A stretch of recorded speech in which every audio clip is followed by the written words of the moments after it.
Hello everybody, it's Wyvern here with another bit of Total War Warhammer, quick match gameplay. This time around I am playing as the Greenskins against the Dwarves, led by one TXI Kitten on the map Castle Drakenhof.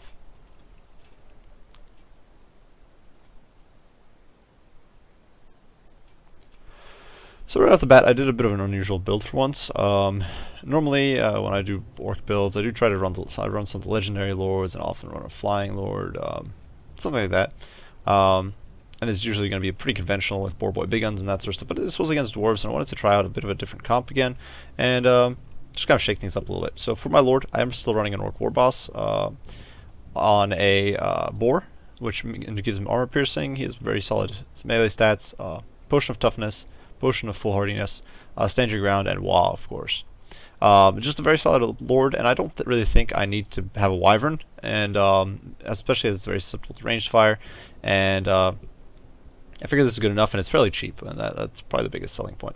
He is backed up by a single Night Goblin Shaman, which is even cheaper. He is coming in with Sneaky Stabbin' and Itchy Nuisance. The Night Goblin Shaman is actually really strong because for his price, it's he cost me less than 400 because obviously I didn't bring Madcap Mushrooms or Sneaky Stealin because he doesn't need it against dwarves because they obviously don't have magic. So just a very solid support caster for a very low price. Alongside him, an Orc Shaman, and the Orc Shaman's a decent melee combatant, so he can definitely support me a little bit in combat, sort of like a Dwarven Runesmith or something along those lines. And he's coming in with Foot of Gork, and here we go. And then finally, for my infantry contingent, I am running, or I guess not finally, but for my infantry contingent, I'm running a mix of two orc boys in the front, and they are backed up by a trio of black orcs, two normal black orcs, and over here in the middle, the Crimson Killers. The Crimson Killers are more specialized for masses of infantry, and the dwarves do tend to bring a lot of dwarf warriors, so definitely very solid choice against them. And then behind that, the only problem is that they're very susceptible to ranged fire and they often attract a lot of enemy attention. Behind that, a unit of the Rusty Arrows, just to kind of weaken enemy armor and give me a little bit of a range contingent to deal with gyrocopters and that sort of stuff. And then two units of Nasty Skulkers. They're just kind of here to give me some melee support, some extra armor piercing, just tie down enemy units. They're a pretty cheap unit, and with the levels I put into them, they have some extra leadership, so they'll do okay. For the rest of my army, on the right flank, I brought two units of Savage Orc Boar Boys, and these are not a very popular or common pick, but they do have armor piercing, they do pretty have melee attack, a very solid charge bonus, and they have frenzy and physical resistance. You don't really need Boar Boy Big Guns or Savage Orc Boar Boy Big Guns against dwarves because, the Savage Orc Boar Boy Big Guns are more expensive, and the Orc Boar Boy Big Guns are they have bonus against large, which is pointless against dwarves. These guys already do have armor piercing, so that just makes them a very solid choice against the dwarves, and a pretty cheap one at that. Then out here on the flank and the front, I do have the Morgrim's Magi Marauders. These guys are the Regiment of Renown Skirmish Cav. They have armor piercing, which makes them very solid at picking out specific weak dwarven units. You just have to watch out not to let them get shot by enemy skirmish units. And then finally, out here on the flank, I do have two units of Squigs, once again going very wide, and these guys are once again very cheap. 500 for each, and they do have armor piercing, pretty solid melee stats, and their ability Squigs on Wild gives them a significant buff to leadership, melee attack, and armor piercing damage when they're in close quarters. So my opponent did a pretty conventional dwarf build.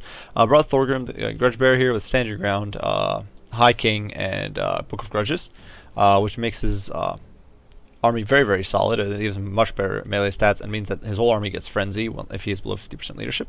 He is alongside two runesmiths, both of which actually brought all their runes, which is a bit of an interesting choice because they're kind of in the center here, and that means they're overlapping and they're not really getting quite max value. So my opponent is probably intending to split them up a bit. And then for his front line, it is mostly dwarf warriors, or actually all dwarf warriors, so 5 units of dwarf warriors. Then behind that, one unit of Warriors of Dragonfire Pass, one unit of the Grumbling Guard, which is a very solid choice because they do give you a vigor buff, and of course they do have immunity to psychology, the usual encouragement and all that sort of stuff from Longbeards. Dragon Maxilators out here on the left flank, and these guys are very strong against large units. And in the center he does have 3 units of Quarrels. Quarrels are pretty solid against orcs, though they don't have armor piercing. And in the back, a unit of Grudge Thrower that's already teeing off on my units, and it's already kind of beating up my orc boys. Now it's important to keep in mind that as I close the distance here as quick as I can. Unfortunately, the Grudge Thrower was initially aimed at my frontline units. That isn't the Goblobber, so it's not going to hit too often or too consistently. It does take a few models off the rusty areas here, but they're not really an important unit for me. And a few Crimson Killers. That's more unfortunate.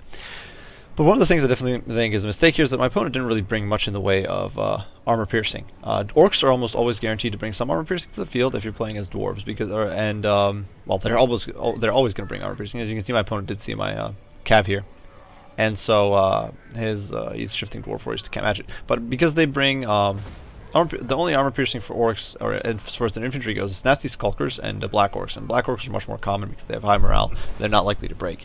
So it's generally good to bring a lot of armor piercing to be ready to deal with black orcs, because they're a staple of anti-dwarf builds.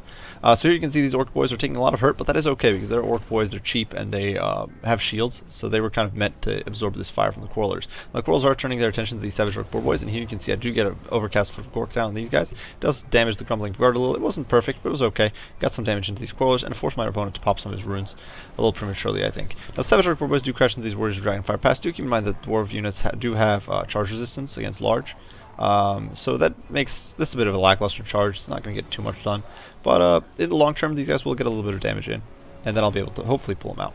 Now the Quarrelers, though, doing a lot of hurt. I do focus my Rusty Arrows on the Runesmith, and my Mogreb's Mangy Marauders are focusing on the Grumbling Guard because they're the high priority enemy target. I do throw the Squigs against them, and over here I throw the Nasty Skulkers into the Dragonback Slayers because while the Nasty Skulkers are not particularly great, they're not going to win this fight. They're much cheaper, and they're just tying them down, keeping them away from my Squigs, keeping them away from my Boar Boys, and that allows my Squigs to get into the back here, get into my opponent's Grudge Thrower crew, and start absolutely chewing them apart. You can see the Squigs here just gobbling down these Dwarves, or hopping around, absolutely destroying these guys. Poor Dwarves. And in the meantime, the frontline engagement has been joined, and my opponent once again doesn't have that armor piercing. He's doing okay against the Orc Boar Boys, or Orc Boys, and the Nasty Skulkers, and those units, but the Black Orcs are absolutely devastating him, as are the Crimson Killers. And you can the center here is, you can see here the center is absolutely buckling. The left over here, where there's no Black Orcs, it's Dwarf Warriors and Orcs, is not going that well, but with the support from the Orc Boar Boss, who's giving me Wah and Stand Your Ground, these units are doing okay, and I do cycle the boss over there. Night Goblin Shaman still is in here, providing some support, though I did lose or spend a lot of Winds of Magic early on. It would have been much better to save it, I think, a little bit and drop it on, say, these Quarrelers. But they are now obstructed, which is perfect, and means they're going to be in a bit of trouble. The Boar Boys over here did cycle out, and now they're going to try to come in from the flank. Squig's still tied down. A lot of my units are falling back, and it's important when you're an Orc player to just stay on top of what units are falling back and try to bring it back in. And as you can see, I kind of let these guys sit out here, which is a mistake. And an even bigger mistake here, I never set my units to skirmish mode, my archers, because I usually have pretty, and as you can see, the sorry, I distracted a little bit, but the all the dwarf infantry is kind of broken off. Even the Grumbling Guard are completely falling apart. But one of the things I basically never do, I never put my cavalry in skirmish mode, because skirmish mode will often make them run in weird directions, and I have pretty good confidence in my own ability to micro cavalry or micro skirmish cavalry and stay on top of it. But here you can see how my micro slipped as I was trying to gather my orcs back and bring them back into the fight, and in that moment of not paying attention, these Mogreb's Mangy Marauders practically got annihilated by the Dragonback Slayers. Now they do get a recharge in these Black Orcs, but Black Orcs will hold fairly well. Over here, this Orc War Boss is slugging out with Thorgrim. Thorgrim is not a great melee lord, and he doesn't have armor piercing, so he's not going to do too great against this Orc War Boss, even though the Orc War Boss doesn't have amazing stats. In the meantime, I did drop Sneaky Stabbing on these Black Orcs, so they're trading very effectively with the Runesmiths and the Dragonback Slayers. Dragonback Slayers don't have armor piercing, so they're not going to do amazing against the Black Orcs. In the meantime, this right-hand pocket's just kind of falling apart. I'm cycle charging in some Savage Orc Boar Boys, and kind of just pulling my units in whenever the opportunity presents itself. Warriors of Dragonfire Paths are still holding the fort, and these Quarrelers, of course, are not terrible melee combatants, but with the Orc Shaman in there backing my guys up, and Nasty Skulkers in there just chewing through my opponent, and now the Rusty Arrows over here softening up Thorgrim, and mostly focused on these Slayers. It's going pretty well. The Slayers are very susceptible to ranged fire, even with the small shield buff and that sort of stuff. Unfortunately, you can see the Orc War Boss here is absolutely getting destroyed, and I'm forced to pop Potion of Toughness, Potion of Foolhardiness, just to try to save his bacon here, and quite literally bacon, given that he's on a boar, and yeah, he's forced to flee, but now the Squigs are in here, and they're tying down the Runesmith, and hopefully chewing through it a little bit. As you can see, my opponent's army is now shattering, with all his unbreakable units dead, and that's it, that's the game. So I did try a bit of an interesting build here, and or maybe not that much of an interesting build, but a bit of a just a slightly different build. Trying out the Savage Orc Boar Boys. I think I could have done just fine with Orc Boar Boys, and that would have left me with another 100 gold left to kind of use for other purposes. I'm not entirely sure what I could have gotten with that, since uh, the only levels I invested in were the Nasty Skulkers, and that was pretty cheap. A lot of this build kind of hinged on the use of the Black Orcs, and as you can see, the Crimson Killers definitely more than paid for themselves against the Dwarf Warriors. One of the important things, and one of the important mistakes that my opponent made here, was relying on Dwarf Warriors for your front line. And Dwarf Warriors are they're good against most Orc units, and especially in campaign, they're very strong against Orcs, because Orcs usually just field Savage Orcs or Orc Boys or even Big Guns, and those are not that good against Dwarf Warriors, but because of their high melee defense and fairly decent melee stats. But Black Orcs, with their high armor and crazy armor piercing and crazy offense stats, will just melt through Dwarf Warriors. And you can see that was basically where this battle hinged. Now, the Nasty Skulkers actually performed pretty well. I was definitely pleased with them, given how cheap they were. Got some good use out of the Orc Shaman, some decent use out of the Orc Warboss. Night Goblin Shaman, of course, mostly just providing spells to support. And I was definitely pleased with some of the other units. The Dossiers got a good amount of work done. The Morgrim's Magi Marauders, most of these kills were against the Grumbling Guard, and that is a very solid performance out of this unit. The Grumbling Guard were a core sort of unit I needed to take out, and they got very little work done, and that was mostly thanks to these Morgrim's Magi Marauders.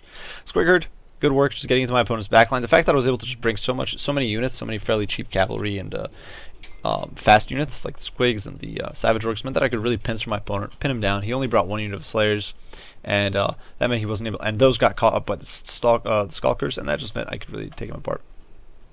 Coils got very little work done, and that was the most important part, just getting out of my opponent's line of fire, and then being able to win that close quarter combat, where my opponent simply didn't have the armor piercing needed to win.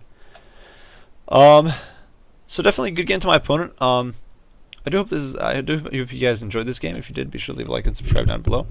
As usual, if you have any questions, comments, any suggestions for comps you'd like to see, or units you'd like to see demonstrated, be sure to leave those in the comments. I do try to run different comps. I try not to run the same sort of stuff over and over again, just to shake things up and show you guys how you can utilize different units, oftentimes less popular units and that sort of stuff in your roster, and how to get where you can use them and that sort of stuff. But there are certainly ones I don't use very often. If you want to see them demonstrated, be sure to leave a comment down in the down below, and yeah, I'll try to use them. As usual, I appreciate you all for watching, and Wyvern out.